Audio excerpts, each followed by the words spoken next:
Thank you, Mr. Chairman.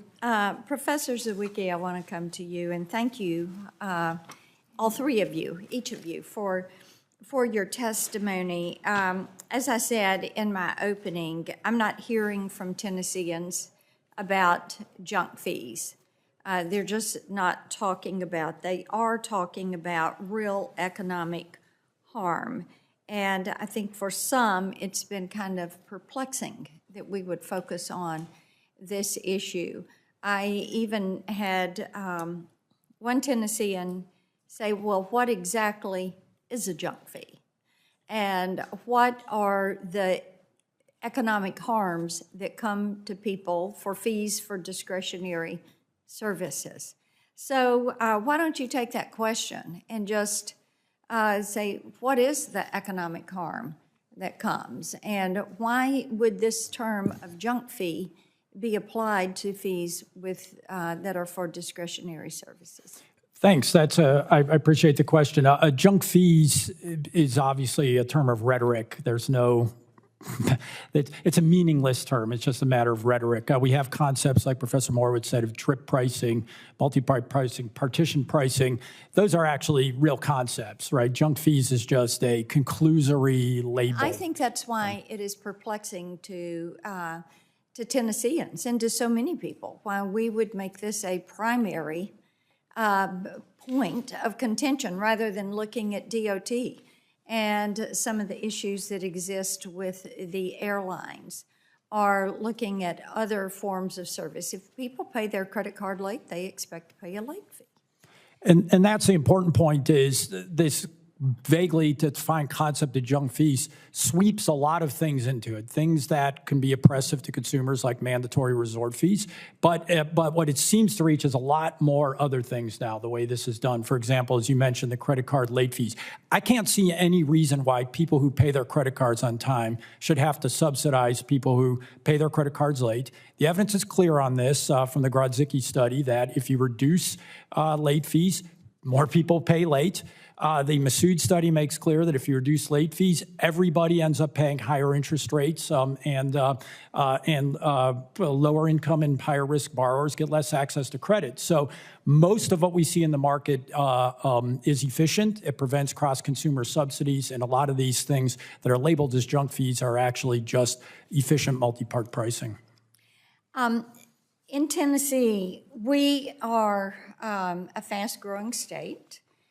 This weekend is CMA Fest in Nashville. We're going to have a lot of people that are visiting there. The Great Smoky Mountains are the most visited national park in our national park system. So when you look at people choosing these destinations, and then you look at a mandatory regulation on hotel fees and some of the resort fees.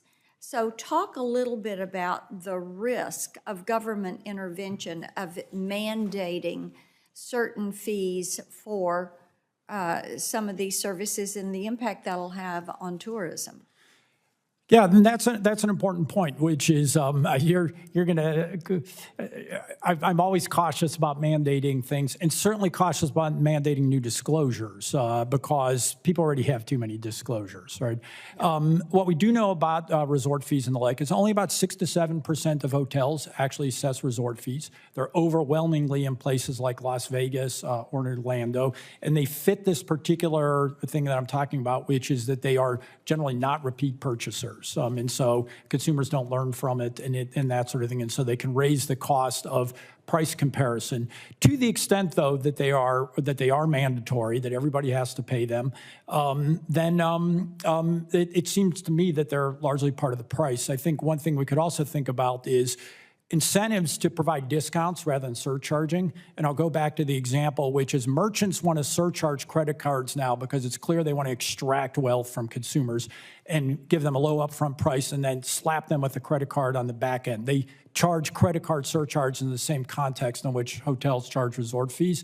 A cash discount is a totally different story, which is if you charge a higher price and then give somebody a cash discount if they don't use a service or if they don't use a credit card or something like that, that then allows the comparison pricing, but then also allows consumers to opt out. You have to make that obviously easy enough for them to do it. So mandating certain things that can be done in different ways as well.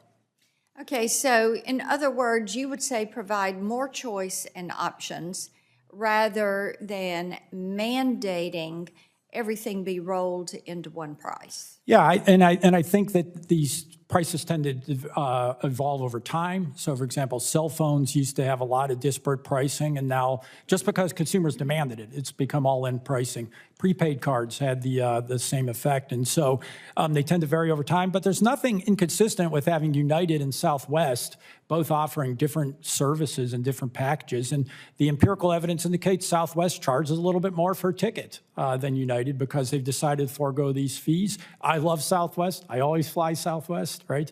But people pay a little bit more for a ticket on Southwest than they do in United when you unbundle it. And so allowing that option is generally, I think, is efficient. Thank you. Thank you, Mr. Chairman.